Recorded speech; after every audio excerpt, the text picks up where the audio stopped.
Boxing Truth here. Let's talk about this Joshua Wilder negotiation split and how some media members are putting out false information or not even confirmed information. Just want to assume that this fight is actually close to an $80 million, $100 million projection in terms of what this event generates. Well, it's nowhere near that number. I don't know how anybody can come up with that figure, especially since all you got to do is the math to really figure out how much this fight is really worth.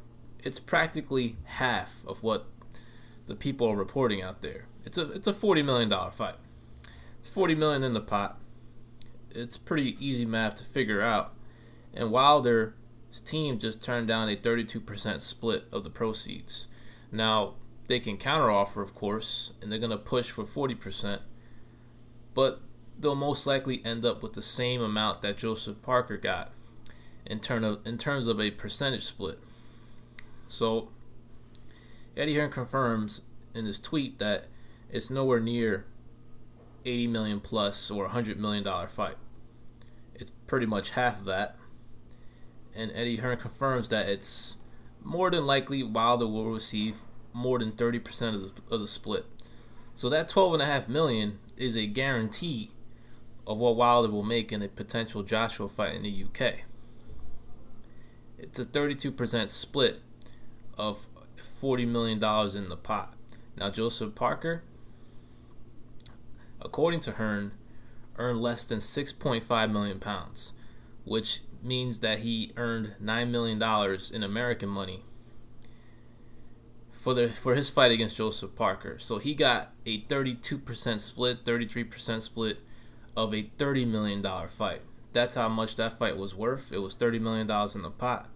You do the math, you times 30 million by 33%, you come up with 9 million and change, which is exactly the exact amount that Joseph Parker got for his fight.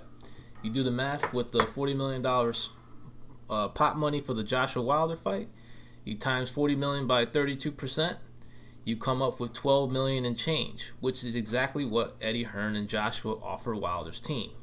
Now Wilder wants 40%, and his team, they want 40%, which is about 16 million of the pot out of the 40 million. So they can push for 45. I mean, they can push for 35%, but I don't see them getting any much more out of this. It's not a $100 million fight. It's a fight that's not even going to generate more than 1 million pay-per-view buys.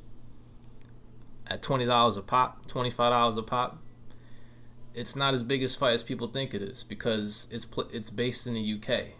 No casino money involved, no American pay-per-view market involved, and that's why Wilder is presented with this type of offer. Not the best offer he could get, but it is a considerable one at 32% split. It's not outrageous that Eddie Hearn gave him this offer. It's a reasonable offer, but of course, Wilder's team can negotiate for at least 35%, but I don't see them getting any much more out of this.